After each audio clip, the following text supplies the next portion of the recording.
چیزوں میں سے جو ہم نے ان کو عطا کی خرچ کرتے ہیں، اس کی وضاحت بھی پہلے کی تھی کہ اس میں صدقات نافلہ اور صدقات واجبہ دونوں شامل ہیں، اور ہر وہ جائز مقام جہاں پر پیسہ خرچ کرنے کی اجازت ہے وہ یہاں مراد ہے، ناجائز مقامات نہیں ہیں۔ معاذ اللہ کوئی ناجائز مقام پہ خرچ کرے گا تو مطلقاً خرچ کرنا کوئی ایمان کی علامت نہیں، اللہ کی رضا کے لیے خرچ کرنا ہی ایمان کی علامت بنے گا۔ اولئک هم المؤمنون حقا، یہی سچے مسلمان ہیں۔ تو آپ تھوڑا سا غور فرمائیے کہ نماز پڑھے کوئی، اللہ کی راہ میں خرچ کرے، اس کے علاوہ وہ قرآن پاک کی تلاوت کرے، اللہ تعالیٰ کو یاد کرے، اس کے دل میں خوف ہو، تو اللہ نے فرمایا سچا مسلمان ہے۔ لہذا معلوم یہ ہوا کہ کم از کم اتنے کام بھی کوئی کرے گا اور اس کے ساتھ مزید حج روزہ زکوٰۃ وغیرہ کا معاملہ بھی شامل کرے تو اس کو اللہ نے مسلمان قرار دیا ہے، اور جو مسلمان ہے اس کے لیے خود بیان آگے فرمایا کہ لہم درجات عند ربہم، ان کے لیے ان کے رب کے پاس کئی درجات ہیں، ومغفرۃ ورزق کریم، اور بخشش ہے اور رزق کریم ہے، یعنی عزت کی روزی ہے، بالکل عزت کے ساتھ ان کو رزق عطا فرمایا جائے گا، کیا جائے گا۔ تو اس سے معلوم ہوا کہ اخروی نجات کے لیے یہ تمام چیزیں کافی ہیں۔ لہذا مطلب بعض اوقات ہم بہت سی ایسی باتوں میں جھگڑا کرنے کی کوشش کرتے ہیں جن میں جھگڑا کرنا مناسب نہیں ہوتا، عقائد کے اعتبار سے، اعمال کے اعتبار سے، اور بہت زیادہ پیچیدگیوں میں پڑھنے کی کوشش کرتے ہیں۔ ان تمام باتوں پہ توجہ کرنا بہت ضروری ہے، اور یہ چیزیں بعض ہمیں فون بھی آتے ہیں اور لوگ کہتے بھی ہیں کہ جی ہم کیا کریں، کوئی کچھ کہہ رہا ہے، کوئی کچھ کہہ رہا ہے،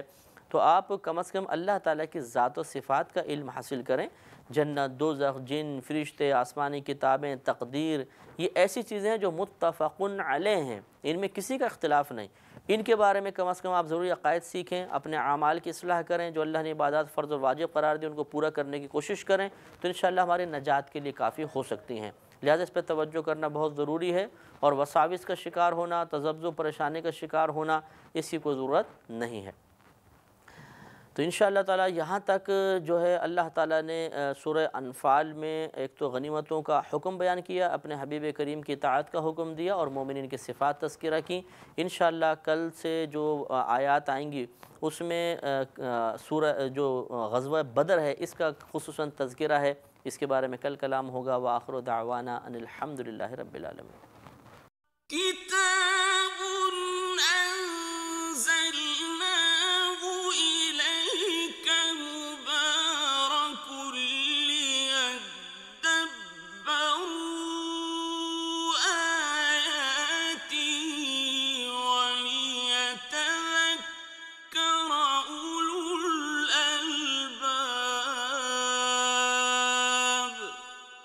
الحمدللہ رب العالمین، والصلاة والسلام علی سید الانبیاء والمرسلین، اما بعد فاعوذ باللہ من الشیطان الرجیم، بسم اللہ الرحمن الرحیم۔ سورہ انفال کی 4 آیات کی تقریباً تفسیر مکمل ہو چکی تھی۔ اس کے بعد اللہ تبارک و تعالیٰ نے ارشاد فرمایا کہ کما اخرجک ربک من بیتک بالحق، جس طرح اے حبیب کریم صلی اللہ علیہ وسلم آپ کے رب نے آپ کو آپ کے گھر سے حق کے ساتھ برآمد فرمایا۔ وَإِنَّ فَرِيقًا مِّنَ الْمُؤْمِنِينَ لَكَارِهُونَ، اور بے شک مومنین میں سے ایک گروہ ضرور اس کو ناپسند کر رہا تھا۔ اس آیت کا شان نزول یہ ہے کہ نبی کریم صلی اللہ علیہ وسلم کو رمضان کے مہینے میں یہ اطلاع ملی کہ سفیان جو ہیں وہ ایک تجارتی قافلہ لے کر مکہ المکرمہ کی جانب روانہ ہیں، تو نبی کریم صلی اللہ علیہ وسلم نے اس قافلے پر حملے کا ارادہ فرمایا۔ یہ خبر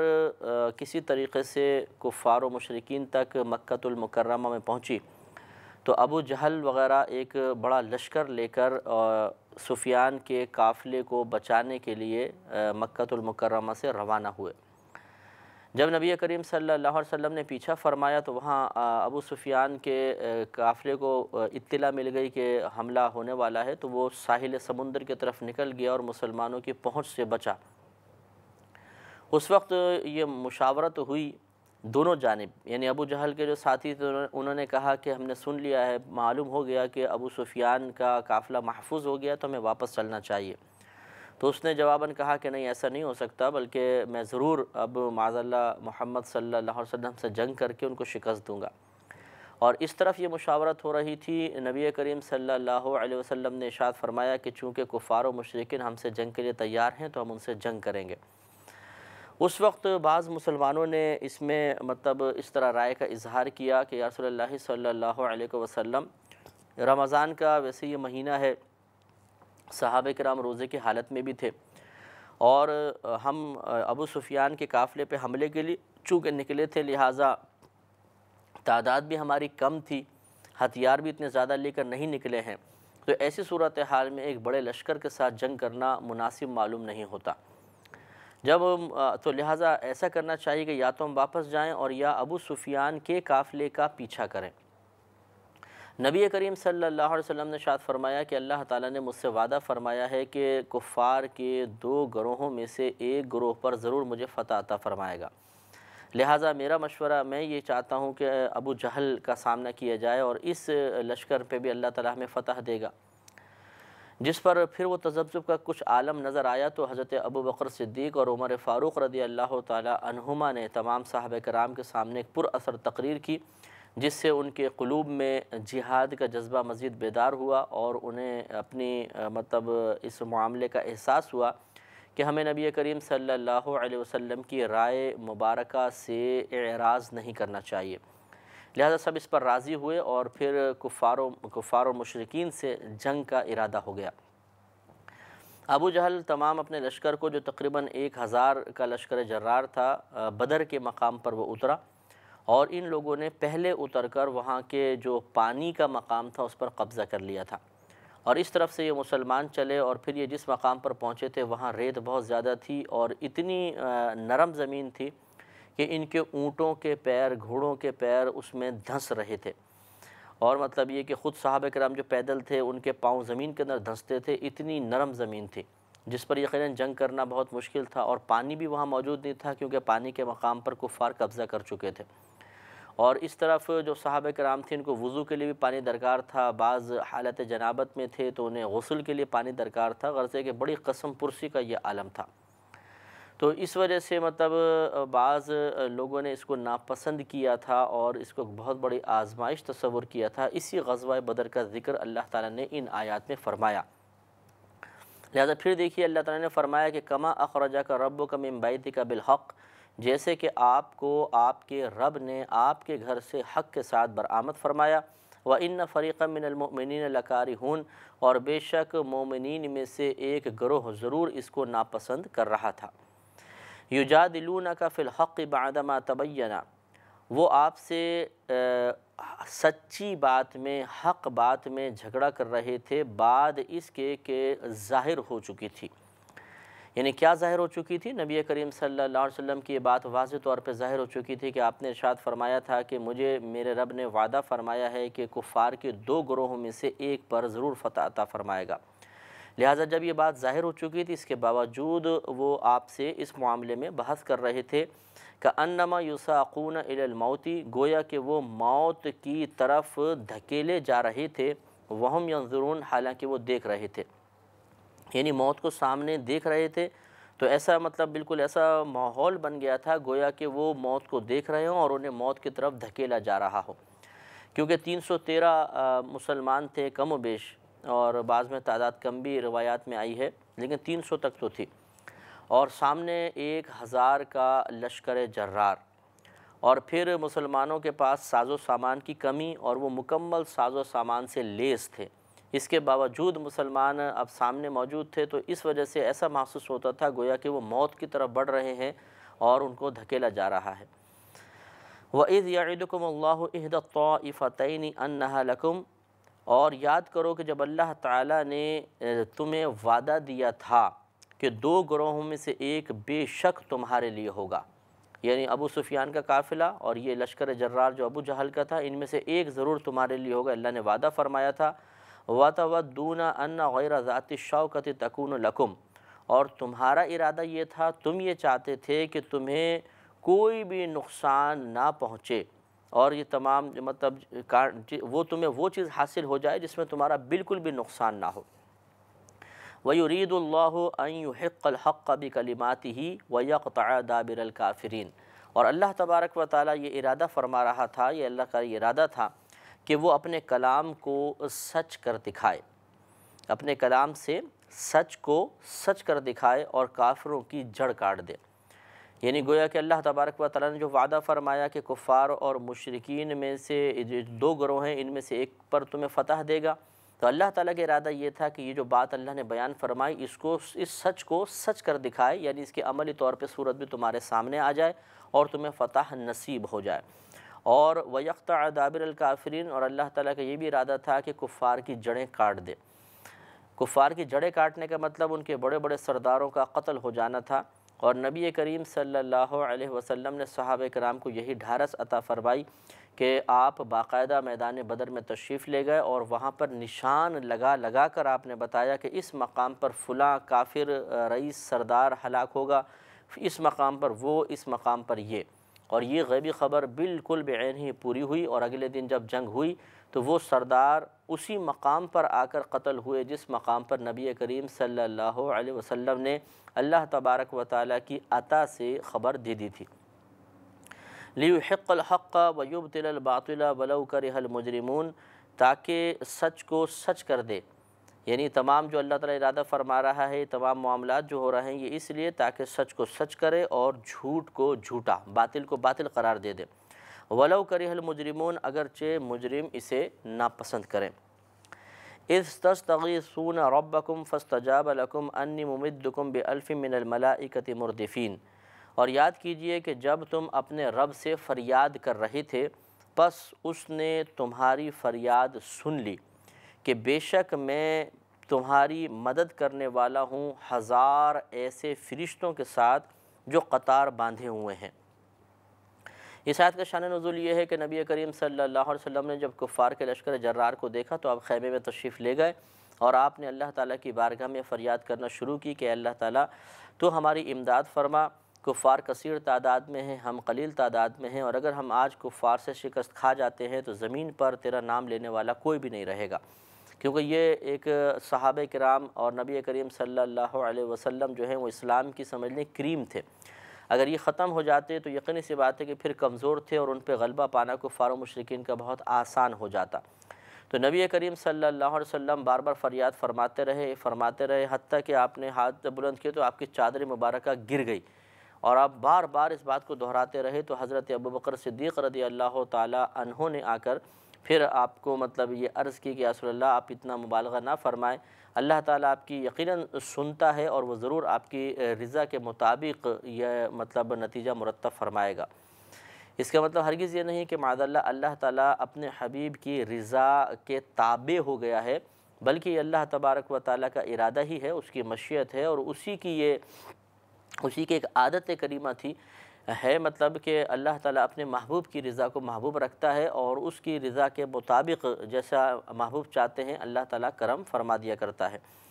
تو اس لیے اللہ تعالیٰ نے ارشاد فرمایا کہ یاد کرو جس وقت تم اپنے رب سے فریاد کر رہے تھے کہ ہماری مدد فرما، تو پھر اللہ نے وعدہ فرما لیا کہ اللہ تعالیٰ نے تمہاری دعا کو سن لیا، اور پھر اس دعا کا نتیجہ کیا نکلا؟ اللہ تبارک و تعالیٰ کا اس دعا کو قبول فرمانے کے بعد عملی طور پر اس کا کیا نتیجہ مرتب ہوا وہ آگے بیان فرمایا کہ بے شک میں تمہاری مدد کروں گا 1000 ایسے فرشتوں کے ساتھ جو قطار در قطار ہیں۔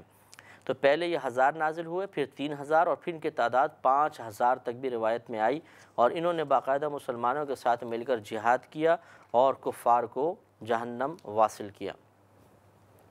وَمَا جَعَلَهُ اللَّهُ إِلَّا بُشْرَى وَلِتَطْمَئِنَّ بِهِ قُلُوبُكُمْ،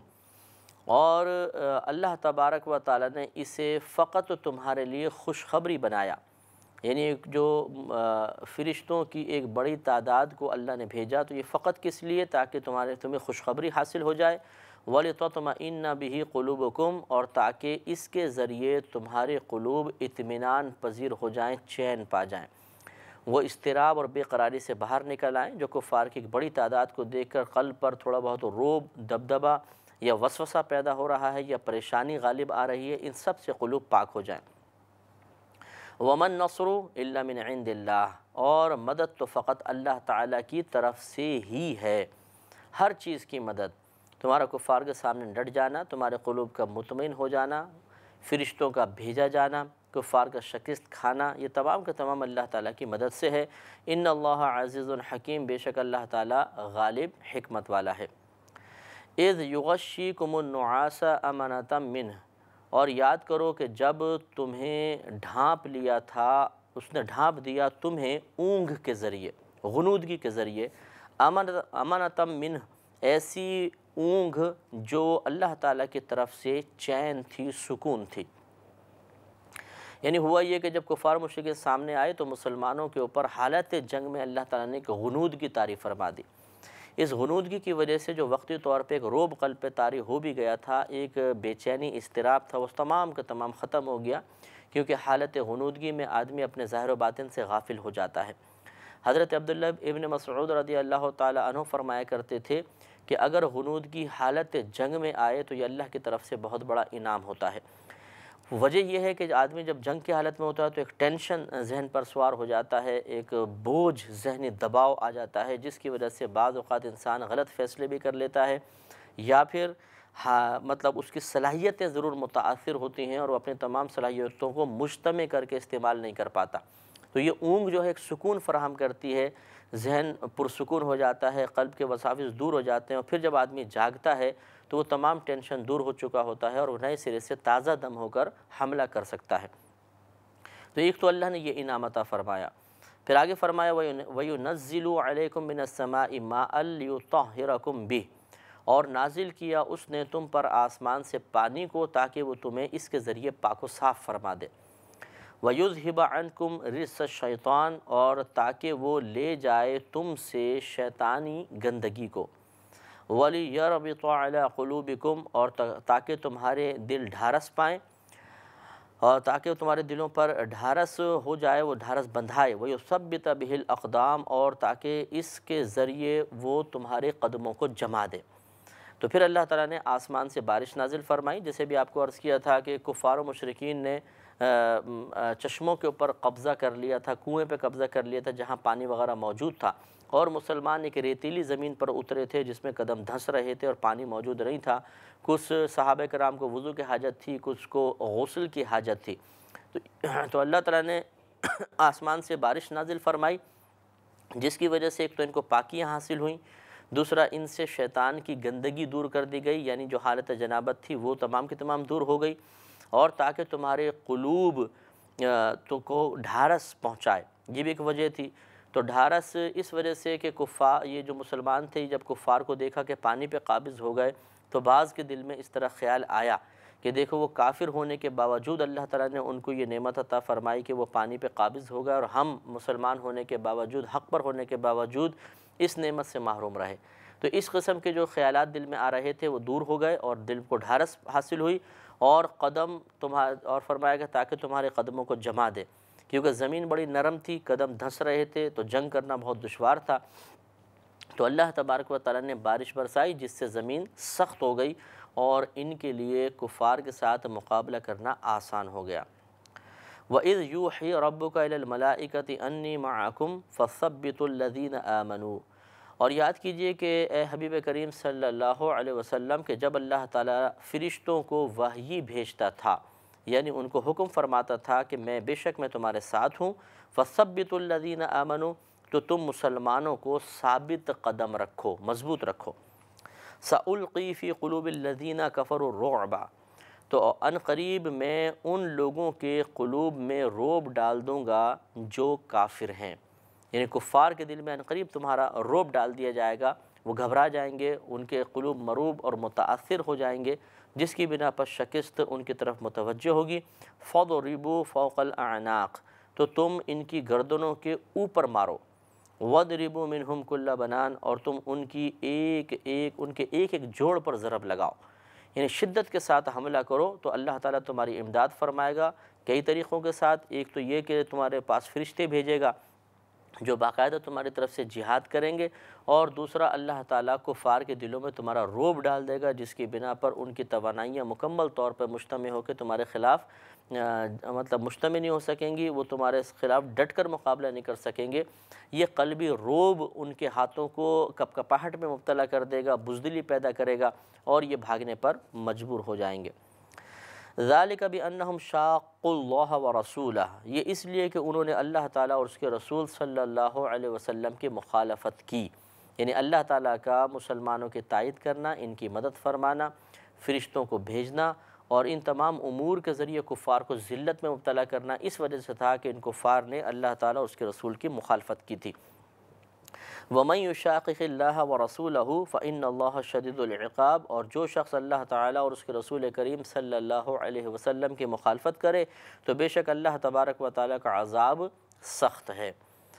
تو اس میں سمجھا دیا گیا کہ اللہ تعالیٰ اور اس کے رسول کی مخالفت کرنا شدید نقصان کا باعث ہے۔ یہ مخالفت دو طرح کی ہوتی ہے، ایک مخالفت ہوتی ہے اللہ تعالیٰ اور اس کے رسول پر ایمان لانے کے بعد نفس و شیطان کے بہکائے میں آ کر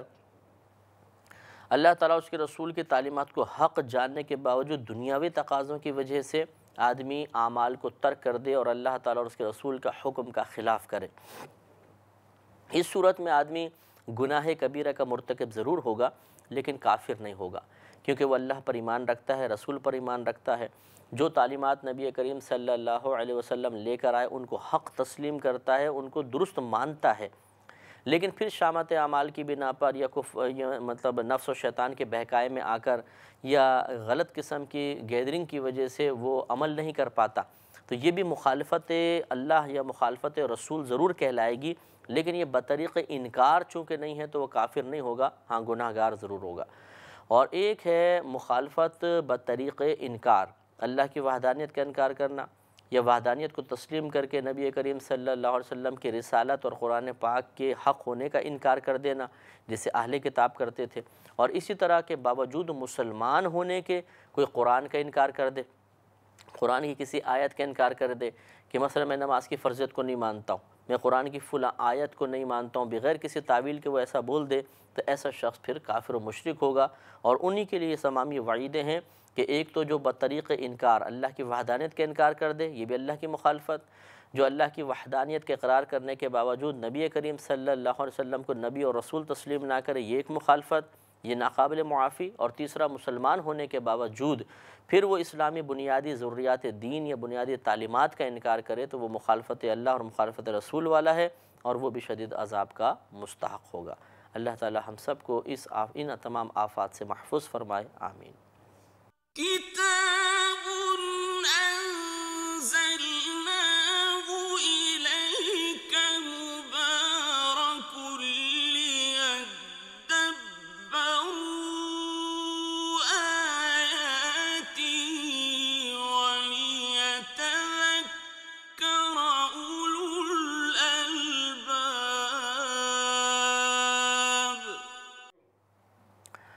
الحمدللہ رب العالمین والصلاة والسلام علی سید الانبیاء والمرسلین، اما بعد فاعوذ باللہ من الشیطان الرجیم، بسم اللہ الرحمن الرحیم۔ سورہ انفال ہماری چل رہی تھی اور تقریباً 13 آیات کی تفسیر مکمل ہو چکی تھی، اور جیسے کہ آپ کو معلوم ہے کہ یہاں پر غزوہ بدر کا جو پس منظر تھا، جو واقعات تھے، جو حالات تھے، وہ تمام بیان ہو رہے ہیں کہ ابو سفیان اپنا ایک تجارتی قافلہ لے کر مکہ المکرمہ کی طرف جا رہے تھے، تو نبی کریم صلی اللہ علیہ وسلم کو اطلاع ملی اور آپ نے حملے کا ارادہ فرمایا۔ دوسری طرف کفار و مشرکین کو مکہ المکرمہ میں اس کی اطلاع مل گئی تو ابو جہل ایک لشکر جرار لے کر اس طرف روانہ ہوا۔ حضرت ابو سفیان کا جو اس ٹائم تو خیر مسلمان نہیں ہوئے تھے، بعد میں مسلمان ہو گئے تھے، تو آپ کا قافلہ تو بچ کر نکل گیا، اور یہاں مسلمان اور کفار کی مقام بدر پر مٹبھیڑ ہو گئی، اور یہ واقعہ 17 رمضان کا ہے، اور اس میں پھر باقاعدہ مقابلہ ہوا اور مسلمانوں کو فتح حاصل ہوئی۔ اسی کا تمام یہ باتیں چل رہی تھیں، اللہ تعالیٰ اس کا تذکرہ فرما رہا تھا، اور اس میں آخری بات ہماری یہ آئی تھی کہ اللہ نے ارشاد فرمایا کہ جو اللہ تعالیٰ اور اس کے رسول کی مخالفت کرے تو بے شک اللہ تبارک و تعالیٰ کا عذاب سخت ہے۔ تو اس میں یہ آپ کو بتایا تھا کہ یہاں پر مخالفت سے مراد جو ہے وہ بطریق انکار ہے، اللہ تعالیٰ کی وحدانیت کا انکار کرنا، یہ بھی اللہ تعالیٰ اس کے رسول کی مخالفت، اللہ تعالیٰ کی وحدانیت کو تسلیم کرنے کے باوجود نبی کریم صلی اللہ علیہ وسلم کی رسالت اور قرآن کے حق ہونے کا انکار کرنا، یہ بھی مخالفت ہے۔ اور اسی طرح ان تمام باتوں کا اقرار کرنے کے باوجود کہ کوئی کہے کہ ہاں اللہ واحد میں مانتا ہوں، رسول ہاں اللہ کے رسول ہیں، قرآن بھی حق ہے، لیکن اس کے باوجود ضروریات دین میں سے کسی شے کا انکار کر دیتا ہے، مثلا میں نماز کی فرضیت کو نہیں مانتا، روزوں کی فرضیت کو نہیں مانتا ہوں، میں جنت کو نہیں، دوزخ کو نہیں، یا جن فرشتوں کو تسلیم نہیں کرتا ہوں، تو چونکہ اس کی وجہ سے ہزارہا بے شمار قرآن پاک کی آیات کا انکار لازم آئے گا، لہٰذا یہ بھی انکار ہوگا۔ تو بطریق انکار جو مخالفت رب اور مخالفت رسول کا مرتکب ہوگا، اس کا یہ تذکرہ ہے کہ ان کے لیے شدید عذاب ہے۔ لیکن یہ یاد رکھیں کہ جو مخالفت حکم کو ٹالنے کے ساتھ ہوتی ہے بطریق انکار نہ ہو، مثلا ایک اللہ تعالیٰ کو رب مانتا ہے، اس کے رسول کو رسول مانتا ہے، قرآن کو حق کتاب مانتا ہے، لیکن پھر وہ اللہ تعالیٰ ارشاد فرماتا ہے اقیموا الصلاۃ، نماز قائم کرو، نماز قائم نہیں کرتا۔ اللہ تعالیٰ فرماتا ہے آتوا الزکاۃ، زکوٰۃ ادا کرو، لیکن وہ زکوٰۃ ادا نہیں کرتا، تو یہ بھی اللہ کے حکم کی مخالفت کرنا ہے، لیکن یہ کفر نہیں ہے اگر بطریق انکار نہ ہو۔ ایک تو یہ ہے کہ میں فرضیت ہی نہیں مانتا نماز کی، میں روزوں کی فرضیت کو تسلیم نہیں کرتا ہوں، میں زکوٰۃ کی فرضیت کو تسلیم نہیں کرتا ہوں، یہ بطریق انکار ہے تو کافر ہوگا۔ لیکن تسلیم کرنے کے باوجود عملی لحاظ سے وہ مطلب مخالفت کا مرتکب ہو رہا ہے کہ کرتا نہیں ہے، نماز ادا نہیں کرتا، روزہ نہیں رکھتا، زکوٰۃ ادا نہیں کرتا، تو یہ بھی مخالفت کی ایک صورت ضرور ہے لیکن کفر نہیں ہے، اور یہ بھی سخت وعیدات کی مستحق ہے، اور ایسا شخص عذاب نار کا مستحق ہو سکتا ہے۔ ذالکم فذوقوہ، تو یہ تم اس کو چکھو، وَأَنَّ لِلْكَافِرِينَ عَذَابَ النَّارِ، اور بے شک کافرین کے لیے دوزخ کا عذاب ہے۔ تو یہ یعنی جو اللہ نے بیان فرمایا کہ اللہ کا عذاب سخت ہے، تم اس کو چکھو گے، اس کو چکھو اچھی طریقے سے، کیونکہ جب کفار و مشرکین کے ساتھ مقابلہ شروع ہوا تو اللہ نے مسلمانوں کو فتح عطا فرمائی، بڑے بڑے سرداران قریش مارے گئے، تو اس کا یہ عذاب ان کو دنیا کے اندر ہی ملا، اور آخرت میں تو علیحدہ عذاب ہے ہی۔ یا ایھا الذین آمنوا اذا لقیتم الذین کفروا زحفا، اے ایمان والو جب تم ان لوگوں سے ملاقات کرو یا ان لوگوں سے تمہارا سامنا ہو جو کافر ہوئے، زحفاً لشکر کی حالت میں، یعنی جب وہ بطور لشکر تمہارے سامنے آ جائیں، تمہارا مقابلہ ہو، گویا کہ جہاد کا موقع ہو، تو فلا تولوہم الادبار، تو تم انہیں پیٹھ ہرگز نہ دو، یعنی پیٹھ پھیر کر نہ بھاگو۔ وَمَن يُوَلِّهِمْ يَوْمَئِذٍ، اور جو شخص ان سے اس دن میں پیٹھ پھیرے گا، یعنی دبرہ پیٹھ پھیرے گا، إِلَّا مُتَحَرِّفًا لِقِتَالٍ أَوْ مُتَحَيِّزًا إِلَى فِئَةٍ، مگر یہ کہ وہ لڑائی کا ہنر کرنے کے لیے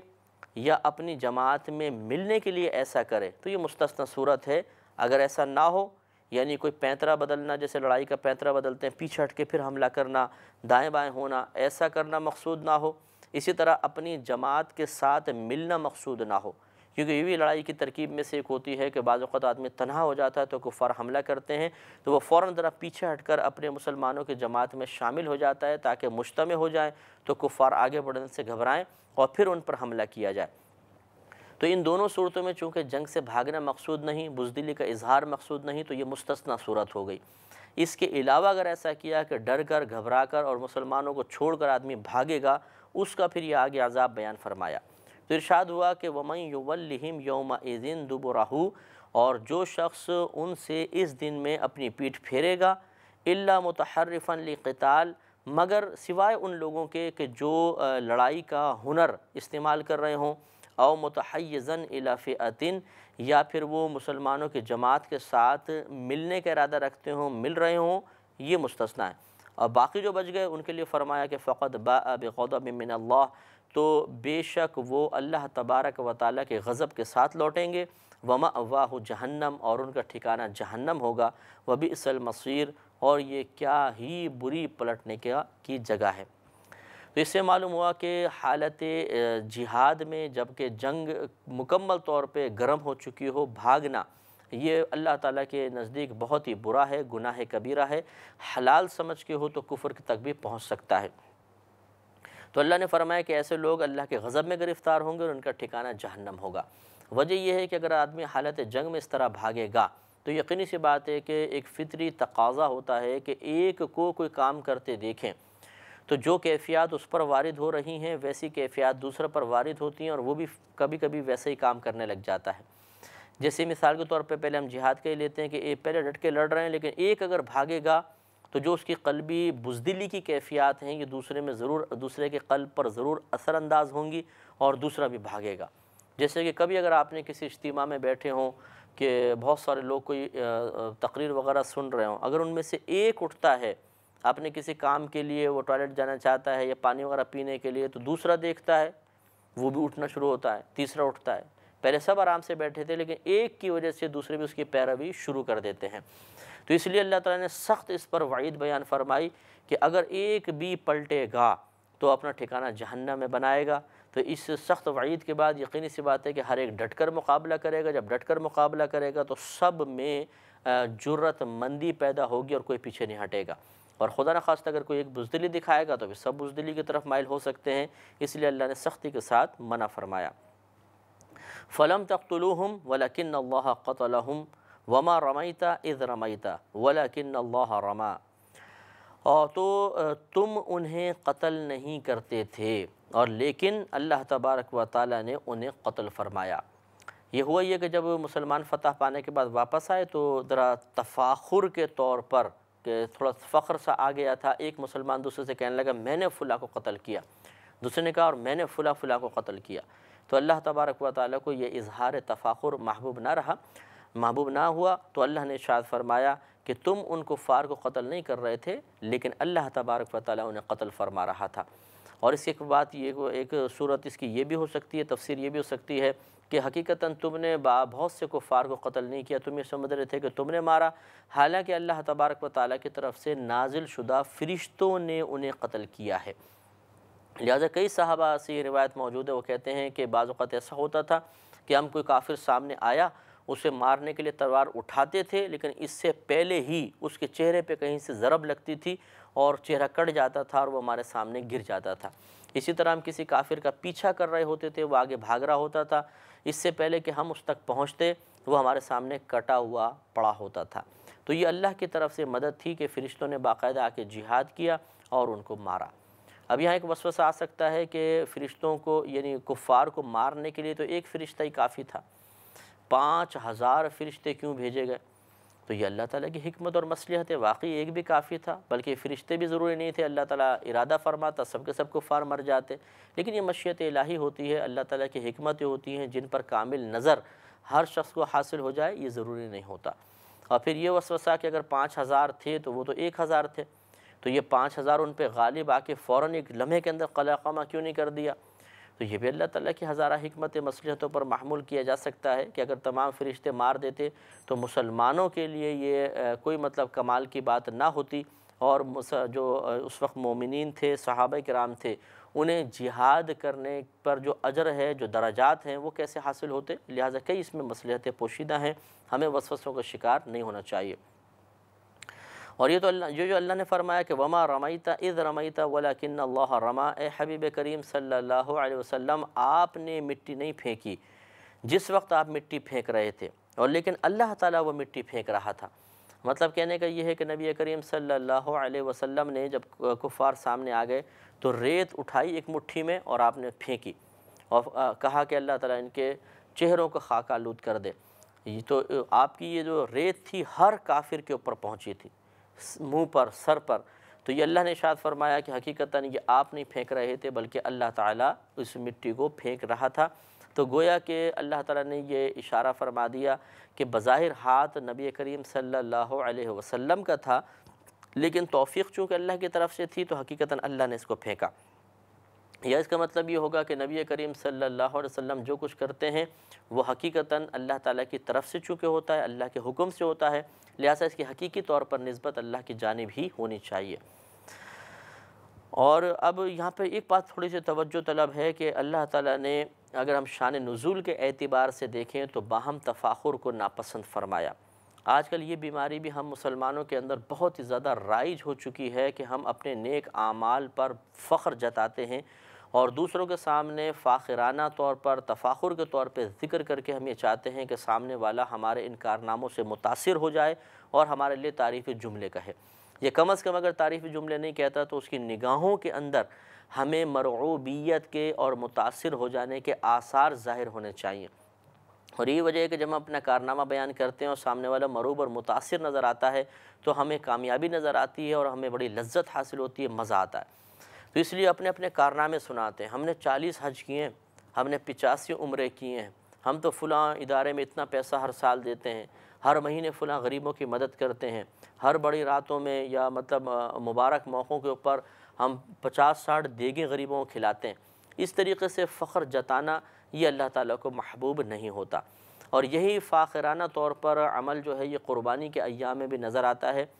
کہ بعض اوقات صرف مطلب مقابلے کی نیت سے بڑا جانور لایا جاتا ہے۔ ہم اتنا بڑا جانور لائیں گے کہ پورے خاندان میں کسی کا اتنا بڑا نہیں ہوگا، یا محلے میں دیکھتے ہیں کہ سامنے گھر میں بڑا جانور بندھا ہوا ہے، اب ہم چھوٹا لے کر آئیں گے تو محلے میں ناک کٹ جائے گی، لہٰذا بڑا جانور لے کر آئیں، اور پھر اس پر فخر جتایا جاتا ہے ہم تو 1.5 لاکھ کا بکرا لے کر آئے ہیں، ہم تو 40 لاکھ کا بیل لے کر آئے ہیں، اور پھر اس کو سجا کر بڑے مطلب یہ کہ فخر کے ساتھ پورے علاقے میں گھمایا بھی جاتا ہے بعض اوقات۔ تو یہ مطلب چیزیں اللہ تعالیٰ کو محبوب نہیں ہیں۔ لیکن یہاں یہ نازک نقطہ ضرور ذہن میں رہے کہ اگر کوئی اس طرح اپنا نیک عمل بیان کر رہا ہو یا جانور لا کے گھما رہا ہو تو ہمیں بہرحال اس کے متعلق بدگمانی کرنے کا بھی حق نہیں ہے کہ ہم یہ کہیں کہ دیکھو جی یہ فخر کے لیے ایسا کر رہا ہے۔ ہر شخص اپنے بارے میں غور کرے، دوسرے کے اوپر توجہ نہ کرے کہ میں فخریہ طور پر اپنے نیک اعمال کو دوسرے کے سامنے بیان کرتا ہوں یا نہیں کرتا ہوں۔ تو اگر فخر کے لیے ہے، سامنے والے کو مرعوب و متاثر کرنے کے لیے ہے، اپنی بڑائی جتانے کے لیے ہے، تو یہ قابل مذمت ہوتا ہے اور اللہ تعالیٰ کو محبوب نہیں ہے۔ تو معلوم یہ ہوا کہ اللہ تبارک و تعالی بعض اوقات اس نے یہ ذکر بھی کر دیا ہے، بیان کر دیا ہے کہ جو افعال بندے کرتے ہیں حقیقتاً وہ اللہ تعالیٰ کی طرف سے چونکہ ہوتے ہیں، اللہ کی توفیق سے ہوتے ہیں، لہٰذا ان اعمال کی نسبت اللہ کی طرف کر دینے میں کوئی حرج نہیں ہے، اور اسی طرح ان اعمال کی نسبت بندوں کی طرف کر دینے میں کوئی حرج نہیں ہے۔ مثال کے طور پر دیکھیں، اللہ نے فرمایا کہ تم نے انہیں قتل نہیں کیا، اللہ نے ان کو قتل کیا ہے، یعنی حقیقتاً چونکہ توفیق الہی رب کی طرف سے ہے تو اس کو اللہ کی طرف منسوب کرو۔ لیکن کیا اس آیت کے باوجود اس قتال کو صحابہ کرام کی طرف منسوب کرنا غلط ہوگا؟ یعنی ہم یہ کہیں گے کہ غزوہ بدر میں کسی صحابی نے کسی کو قتل نہیں کیا، ایسا مت کہو۔ قتل کرنے کی نسبت اگر صحابہ کی طرف کرو گے تو غلط ہوگی، کیونکہ دیکھو اللہ نے نسبت کی اپنی جانب کہ انہیں اللہ نے قتل کیا ہے، لہٰذا اگر تم صحابہ کرام کی طرف نسبت کرو گے تو غلط ہو جائے گا۔ کوئی بھی ایسا نہیں کہے گا، بلکہ مجازی طور پر صحابہ کرام کی طرف نسبت کرنا بالکل درست، اور اگر ہم حقیقت کو بنیاد بنائیں کہ ان کو توفیق دینے والی ذات تو اللہ کی تھی، مدد کرنے والی ذات اللہ کی تھی، ان کی تائید کرنے والی ذات اللہ کی تھی، لہٰذا اللہ کی طرف منسوب کیا جائے تب بھی درست۔ اسی طرح نبی کریم صلی اللہ علیہ وسلم نے یقیناً مٹی اٹھا کر پھینکی تو ہم یہ کہہ سکتے ہیں کہ نبی کریم نے پھینکی، لیکن اللہ تعالیٰ کیا فرما رہا ہے وَلَكِنَّ اللَّهَ رَمَى، اور لیکن اللہ تعالیٰ نے اس مٹی کو پھینکا، لہٰذا اللہ تعالیٰ نے اپنی طرف منسوب کیا کیونکہ توفیق الہی اللہ کی طرف سے تھی۔ لہٰذا معلوم ہوا کہ حقیقی نسبت کرنا بھی درست ہوتا ہے اور مجازی نسبت بھی درست ہوتی ہے۔ حقیقتاً فاعل حقیقی اللہ تبارک و تعالیٰ ہے، لیکن اللہ تعالیٰ کے اس فعل کا ظہور دنیا میں جس سبب اور ذریعے سے ہوتا ہے اس ذریعے کی طرف نسبت کر دینے میں بھی شرعاً کوئی حرج نہیں ہے۔ لہٰذا اس طرح کہنا کہ فلاں بزرگ نے شفا دے دی، فلاں بزرگ نے میری مشکل کو حل کر دیا، اگر یہ اس عقیدے کے ساتھ ہے کہ مشکل حل کرنے والی ذات فقط اللہ تعالیٰ کی ہے، مجھے روزی عطا فرمانے والی ذات فقط اللہ تعالیٰ کی ہے،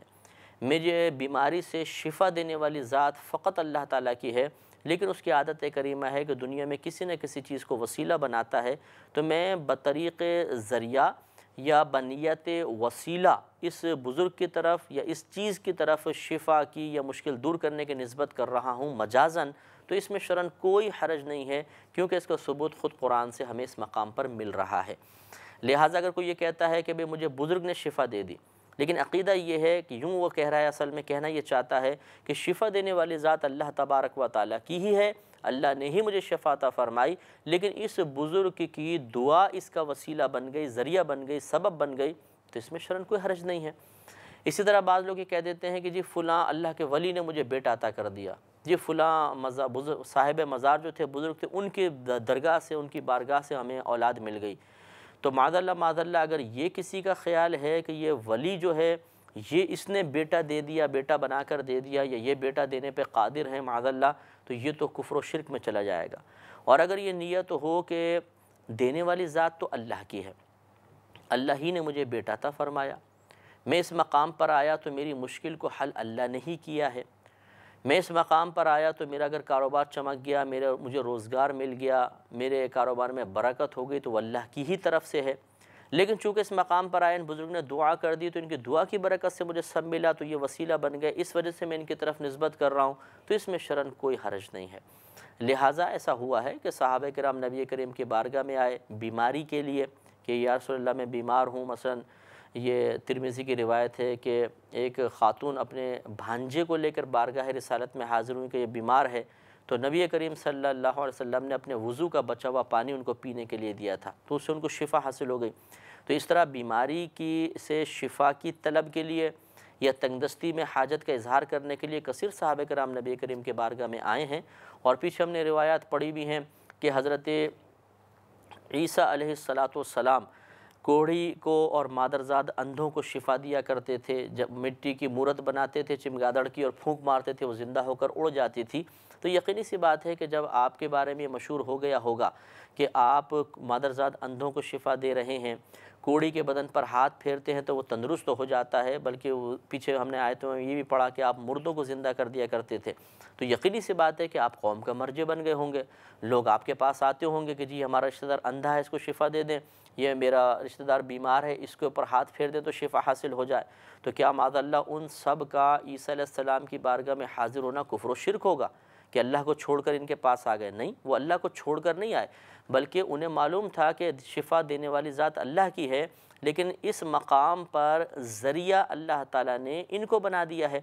لہٰذا وہ اللہ تعالیٰ کی بارگاہ سے اللہ کی بارگاہ سے ہی شفا لینے آتے تھے، لیکن انہیں یہ بھی معلوم تھا کہ یہ ذریعہ بھی چونکہ اللہ نے مقرر کیا ہے تو اللہ تعالیٰ شفا دے گا اس ذریعے سے۔ تو اس طرح حسن عقیدت قائم کر کے عیسیٰ علیہ السلام کی بارگاہ میں آ کر اور شفا کا حصول ان کے لیے کفر و شرک نہ رہا، بلکہ اللہ نے خود قرآن میں اس کو بیان فرمایا اور اس کے باوجود وہ مسلمان رہے۔ اسی طریقے سے ہمیں سوچنا چاہیے، غور و تفکر کرنا چاہیے۔ کثیر مسلمانوں کو ایک ہی لفظ میں کافر و مشرک قرار دے دینا یہ مناسب نہیں ہے، بلکہ ان کی نیتوں کو دیکھا جائے گا کہ اگر آج کا مسلمان کسی ولی سے، کسی بزرگ سے حسن عقیدت قائم کر کے اس کے پاس جاتا ہے اور جا کر ان سے شفا کا طالب ہوتا ہے، اور نیت یہ ہوتی ہے کہ یہ اللہ کی بارگاہ میں دعا کریں اور اللہ تعالیٰ ان کی دعائے شفا کی برکت سے مجھے شفا عطا فرمائے گا، تو اس میں کیا حرج ہے؟ اس میں کوئی حرج نہیں ہے، اس کے مضامین خود قرآن سے ثابت ہیں، اور یہی مسلمانوں کا عقیدہ بھی رکھنا ہی چاہیے۔ اس پہ انشاءاللہ مزید کلام ہوگا اگلے پروگرام میں۔ وآخر دعوانا ان الحمدللہ رب العالمین۔ كتاب أنزلناه إليك مبارك ليدبروا آياته وليتذكر أولو الألباب۔ الحمد للہ رب العالمین والصلاة والسلام علی سید الانبیاء والمرسلین، اما بعد فاعوذ باللہ من الشیطان الرجیم، بسم اللہ الرحمن الرحیم۔ سورہ انفال کی آیت نمبر 17 کی تفسیر چل رہی تھی، اور اس میں ہمارا موضوع گفتگو یہ تھا کہ اللہ تبارک و تعالی نے بندوں کے افعال کے ارتکاب کے باوجود ان افعال کو اپنی جانب بھی منسوب فرمایا ہے، جیسے کہ اس آیت کریمہ میں 17ویں آیت کے ابتدا میں تھا کہ فَلَمْ تَقْتُلُوهُمْ وَلَكِنَّ اللَّهَ قَتَلَهُمْ، کہ پس تم نے انہیں قتل نہیں کیا، یعنی اے صحابہ ان جو کفار و مشرکین غزوہ بدر میں مارے گئے انہیں تم نے قتل نہیں کیا، اور لیکن اللہ تعالیٰ نے انہیں قتل کیا ہے۔ اور ایسے ہی چونکہ نبی کریم صلی اللہ علیہ وسلم نے اپنے دست مبارکہ سے مٹی اٹھا کر پھینکی تھی جو کفار کے چہرے اور سر پر پہنچی، لیکن اس کے باوجود اللہ تعالیٰ نے ارشاد فرمایا کہ وَمَا رَمَيْتَ إِذْ رَمَيْتَ، اور آپ نے مٹی نہیں پھینکی جس وقت آپ نے پھینکی، وَلَكِنَّ اللَّهَ رَمَى، اور لیکن اللہ تبارک و تعالیٰ نے یہ مٹی پھینکی۔ تو اس پر ہماری گفتگو یہ چل رہی تھی کہ بعض اوقات افعال بندوں کے ہوتے ہیں لیکن منسوب انہیں اللہ کی طرف کیا جاتا ہے، تو جب اللہ کی طرف منسوب کرتے ہیں تو نسبت حقیقی ہوتی ہے، اور جب ہم انہیں بندوں کی طرف منسوب کر دیتے ہیں کہ مثلا صحابہ کرام نے قتال کیا، صحابہ کرام نے غزوہ بدر میں جنگ کی، صحابہ کرام نے کفار کو مارا، تو یہ نسبت مجازی ہو جائے گی، کیونکہ حقیقتاً قتل کرنے والا اللہ تعالیٰ ہے، مارنے والا اللہ تعالیٰ ہے، لیکن اللہ تعالیٰ کی عادت کریمہ ہے کہ وہ اپنے افعال کے ظہور کے لیے دنیا میں ذرائع اور اسباب قائم فرماتا ہے۔ تو اب خلاصہ کلام یہ ہو جاتا ہے کہ اصل میں تو فعل چونکہ اللہ تعالیٰ کا ہے، لہٰذا ہر فعل کو اللہ کی طرف منسوب کیا جا سکتا ہے، لیکن دنیا میں جو اس فعل کے ظہور کا وسیلہ بنا، ذریعہ بنا، سبب بنا، ہم کام کی نسبت اس ذریعے، اس سبب اور اس وسیلے کی طرف بھی کر سکتے ہیں۔ اور اس میں ہمارا یہ موضوع چل رہا تھا کہ آج مسلمانوں کی کثیر تعداد ایسی ہے جو بزرگوں سے عقیدت رکھتے ہوئے ان سے شفا کی طالب ہوتی ہے، اولاد کی متمنی ہوتی ہے کہ آپ دعا کریں کہ اللہ تعالیٰ میں اولاد عطا فرما دے، اور جب ان کی مراد پوری ہو جاتی ہے تو وہ اس چیز کی نسبت بزرگوں کی طرف کر دیتے ہیں کہ انہوں نے ہمیں بیٹا دے دیا، انہوں نے ہمیں ہماری مشکل حل کر دی، انہوں نے ہمیں شفا دے دی، انہوں نے ہمارے کاروبار ٹھیک کر دیا، انہوں نے ہمیں نوکری دے دی۔ تو اگر یہ عقیدہ ہو کہ اصل میں تو اللہ تعالیٰ ہی نے ہی سب کام کیے ہیں، یہ بزرگ اپنے طور پہ بغیر عطائے الہی کے نہ تو کوئی بیٹا دے سکتا ہے، نہ کوئی نوکری دے سکتا ہے، نہ کوئی کاروبار میں برکت دے سکتا ہے، نہ شفا دے سکتا ہے، ہاں اللہ تعالیٰ کی عطا سے ان کو دعا کی توفیق ہوئی اور انہوں نے بارگاہ الہی میں دعا کی تو ہمارے یہ کام ہو گئے۔ تو چونکہ اصل میں تو اللہ تعالیٰ نے ہی سب کام کیے ہیں، فاعل حقیقی وہ ہوا، لیکن چونکہ ان کی دعا وسیلہ بن گئی، یہ ذریعہ و سبب بن گئے، تو ذریعہ و سبب کی طرف کسی نتیجے کو مرتب کرنا بھی درست ہوتا ہے، اس اعتبار سے نسبت کرنے میں حرج بھی نہیں ہوتا۔ لیکن ہمارا مشورہ یہی ہے کہ چونکہ اس میں وساوس شیطانی کا بہت زیادہ دخل ہو سکتا ہے، لہذا بہتر یہ ہوتا ہے کہ ہم یوں نہ کہیں کہ ان بزرگ نے ہمیں بیٹا دیا، اس بزرگ نے شفا دے دی، ان بزرگ نے ہمارے کاروبار کو برکت دے دی۔ اگرچہ میں نے جیسے تفصیل بیان کی اس کی روشنی میں یہ الفاظ ادا کرنا صحیح عقیدے کے ساتھ جائز ہیں، بہتر لیکن یہ ہوتا ہے کہ آپ یوں کہیں کہ ان بزرگ کی دعا کی برکت سے اللہ تعالیٰ نے ہمیں بیٹا عطا فرما دیا، ان بزرگ کی دعا کی برکت سے اللہ تعالیٰ نے میرے کاروبار میں برکت عطا فرمائی، ان بزرگ کی دعا کی برکت سے یا ان کی صحبت کی برکت سے اللہ تبارک و تعالیٰ نے مجھے بیماری سے شفا عطا فرما دی۔ تو اس طرح کہنے میں کوئی جرم تو نہیں ہے، اس طرح بالکل معقول طریقے سے اور ہر طریقے سے اعتراض سے پاک گفتگو کرنے میں کیا حرج ہے۔ تو بعض اوقات ایسا ہوتا ہے کہ جو ہر گروہ ہے یا ہر جو مطلب ایک سوچ رکھنے والا ہے وہ اس کو انا کا مسئلہ بنا لیتا ہے کہ اگر فلاں مجھے یوں کہے گا تو میں نے اس کی بات ماننی نہیں ہے، جس طریقے سے میں کہہ رہا ہوں میں وہی درست ہے، اور دوسرا یہ چاہتا ہے کہ جیسے میں کہہ رہا ہوں ویسا یہ کرے، جس طرح یہ کہہ رہا ہے ایسا غلط ہے۔ اس کشمکش کے اندر بعض اوقات بہت زیادہ مسائل ہو جاتے ہیں، اور پہلے ایک کام جائز ہوتا ہے لیکن ضدیت کی بنا پر، ضد کی بنا پر، انانیت کی بنا پر، انا کا مسئلہ بنا لینے کی وجہ سے بعض اوقات پھر غلط قسم کے نتائج مرتب ہو جاتے ہیں، اور آدمی بعض اوقات کفریات تک چلا جاتا ہے شدت کے اندر اور غضب میں آ کر اور مطلب جہالت میں مبتلا ہو کر۔ اس لیے یہ بہت ہی احتیاط کرنی چاہیے۔ یوں ہی مزارات پر جا کر صاحب مزار سے براہ راست یوں کہنا کہ مجھے بیٹا دے دیجئے، مجھے شفا دے دیجئے، مجھے کاروبار میں برکت دے دیجئے، اس کے لیے بھی تعویلی کلام تو ہو سکتا ہے، جیسے میں نے آپ کو بتایا پوری تفصیل کہ اصل میں کوئی اگر یوں کہہ رہا ہے صاحب مزار سے کہ مجھے بیٹا دے دیں، اور نیت یہ ہے کہ جملہ تو میں یوں کہہ رہا ہوں لیکن میری نیت یہ ہے کہ آپ دعا کر دیجئے کہ اللہ تعالیٰ مجھے بیٹا عطا فرما دے، تو اس طرح کہنے کی بھی تعویل نکل سکتی ہے۔ لیکن چونکہ اس طرح کا جملہ کہنا یہ سننے والوں کو وساوس شیطانی سے نہیں بچا سکے گا، کوئی یہ سمجھے گا شاید یہ اس بزرگ کو سمجھتا ہے کہ یہ بیٹا دے دیں گے، اس وجہ سے اس لیے کہہ رہا ہے۔ تو چونکہ اس قسم کے جملے اور پھر مطلب اگر آپ کہہ رہے ہیں اور آپ کی اولاد سن رہی ہے تو ہو سکتا ہے کہ ان کے ذہن میں یہ تمام علمی نکات نہ ہوں، یہ تعویلات نہ ہوں، تو وہ یہ سمجھیں کہ شاید سامنے کسی سے بھی مانگنا جائز ہوتا ہے اور اللہ دے نہ دے یہ بزرگ دے دیں گے، تو فساد عقیدے کا اندیشہ ہے۔ تو لہٰذا اگر آپ مزارات پر بھی جائیں تو اللہ تعالیٰ کی بارگاہ میں ہی دعا کریں اور ان بزرگ کو وسیلہ بنا لیں کہ اے اللہ تعالیٰ یہ تیری مبارک ہستی ہیں، مشہور ہیں، ہم نے تو یہی سنا ہے، تو ہم ان سے حسن ظن قائم رکھیں گے، تو اے اللہ تعالیٰ تو مجھے بیٹا عطا فرما ان بزرگ کے وسیلے سے، یہ اس مبارک مقام کی برکت سے میری حاجت کو پورا فرما دے۔ تو یہ انتہائی معقول چیزیں ہیں، اور ان میں کوئی باہم جھگڑا کرنے کی حاجت ہونی ہی نہیں چاہیے، لیکن بہرحال ان کو بھی بہت بڑا مسئلہ بنا لیا جاتا ہے اور بالکل ان کو کفر و اسلام کی جنگ بنا لی جاتی ہے۔ ایک طرف سے کفر و شرک کے فتاویٰ جاری ہوتے ہیں، دوسرا کہتا ہے کہ میں اپنے طریقے کو ترک ہی نہیں کروں گا، جیسا میں کر رہا ہوں بالکل 100% درست ہے، اور جو مجھے منع کرے گا وہ وہ کافر و مشرک ہے، وہ بد مذہب ہے، وہ بد عقیدہ ہے۔ اور اس کشمکش میں وہ لوگ زیادہ پس جاتے ہیں جو نیوٹرل قسم کے ہوتے ہیں، جنہیں عقائد کے بارے میں زیادہ معلومات نہیں ہوتی، یہ دین سے بہت زیادہ متنفر ہو جاتے ہیں اور بولتے ہیں کہ یہ مولوی حضرات، یہ دیندار لوگ تو آپس میں لڑتے ہی رہتے ہیں، تو بھائی دین لڑانے کے لیے تو نہیں آیا تھا، تو یہ لوگ غلط دین کی تصویر پیش کر رہے ہیں، تو وہ دین سے ہی دور ہو جاتے ہیں۔ چونکہ الحمدللہ میں عوام الناس میں ایک طویل عرصے سے کام کر رہا ہوں اور میرا عوامی رابطہ بہت ہی زیادہ ہے کہ لوگ اپنی جو دینی مشکلات ہیں خصوصاً وہ ہم سے کال وغیرہ کر یا ذاتی طور پہ ملاقات کر کے شیئر کرنے کی کوشش کرتے ہیں اور وہ اس کا حل معلوم کرتے ہیں۔ تو میرا مشاہدہ یہ ہے کہ اس قسم کی کشمکش سے جو کہ حقیقتاً نہیں ہونی چاہیے،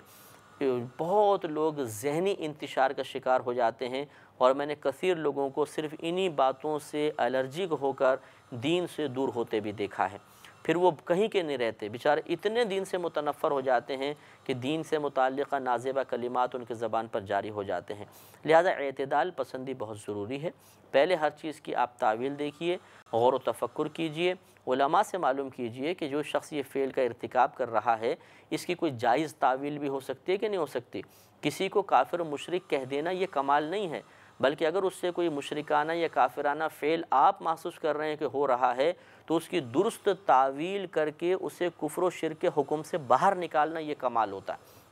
اور یہی اکابرین کا اصول رہا ہے کہ وہ فرماتے ہیں کہ اگر کسی میں ہم 99 کفر کی علامات دیکھیں گے اور ایک علامت مسلمان کی ہوگی تو ہم ان 99 جو علامات ہیں ان کی کوئی تعویل کر کے اس ایک علامت کی وجہ سے اسے مسلمان ہی قرار دیں گے۔ تو یہ بہت ہی مناسب رویہ ہے کہ کسی کو کافر و مشرک قرار دینے کا کوئی فائدہ نہیں، کسی کو کافر و مشرک کہہ کر اسے دین سے متنفر کرنا یا اپنا دشمن بنا لینے کا کوئی فائدہ نہیں ہوتا، بلکہ اگر آپ واقعی محسوس کر رہے ہیں کہ کوئی عمل کر رہا ہے تو سب سے پہلے تو یہ دیکھیے کہ واقعی خالصتاً کفر و شرک ہے کہ نہیں۔ اگر خالصتاً کفر و شرک ہے تو ٹھیک ہے، وہ تو کافر و مشرک ہے۔ مثال کے طور پہ کوئی کسی کو معبود سمجھ کر، عبادت کے لائق سمجھ کے سجدہ کر رہا ہے، یا یہ سمجھتا ہے کہ یہ میری مشکل کو حل کرے گا، اللہ تعالیٰ کرے نہ کرے، اللہ تعالیٰ کی عطا کے بغیر یہ میری مشکل کو حل کر سکتا ہے، مجھے بیٹا دے سکتا ہے، مجھے بیماری سے شفا دے سکتا ہے، تو واقعی وہ تو کافر و مشرک ہے۔ یہ خالصتاً کفر و شرک ہے، جس میں تعویل کی کوئی گنجائش نہیں۔ اور بعض اوقات ایسا ہوتا ہے کہ ایک آدمی بظاہر آپ کو لگتا ہے کہ کفر ہے یا شرک ہے، لیکن حقیقتاً وہ نہیں ہوتا، اس میں تعویل کی گنجائش ہوتی ہے۔ ایسے موقع پر اگر آپ یہ سمجھتے ہیں کہ یہ شخص تو کفر و شرک سے بچ رہا ہے، لیکن اس کی اس قول کی وجہ سے، اس کے اس فعل کی وجہ سے بگاڑ دوسروں میں منتقل ہونے کا اندیشہ ہے اور وہ لوگ اپنے عقیدے کو محفوظ نہیں رکھ سکیں گے، تو ایسے موقع پہ پھر اس کو کافر و مشرک تو ہم نہیں کہہ سکتے، اسے پیار سے، محبت سے ایک درست طریقے کی طرف، درست قول کی طرف، ایک مناسب قول کی طرف، محتاط طریقے کی طرف مائل کرنا یہ زیادہ اچھا ہوتا ہے۔ نہ یہ کہ ہم کہیں کہ نہیں اس کو کافر و مشرک قرار دے دو، چاہے کافر و مشرک نہیں ہے، تاکہ یہ کفر و شرک سے بچے اور دوسرے ڈریں۔ تو اس طرح کی شدت پسندی کی بنا پر سامنے والا ڈرتا نہیں ہے، بلکہ وہ اور جرأت مند ہو جاتا ہے، دلیر ہو جاتا ہے، ضد پیدا ہوتی ہے، انانیت پیدا ہوتی ہے، وہ دشمن بن جاتا ہے، اور اس کا بگاڑ آپ اس معاشرے کے اندر آرام سے ملاحظہ کر رہے ہیں۔ لہٰذا بہت ہی نرمی کے ساتھ سمجھانا چاہیے۔ تو بہرحال اللہ تعالیٰ کی طرف بھی ہم منسوب کر سکتے ہیں، اور دنیا میں اگر کوئی اس کا وسیلہ و ذریعہ بنا تو ہم اس فعل کی نسبت اس ذریعے اور سبب کی طرف بھی کر سکتے ہیں۔ لہذا جیسے ہمارے ہاں معروف ہے اور مشہور ہے اور ہم استعمال کرتے ہیں،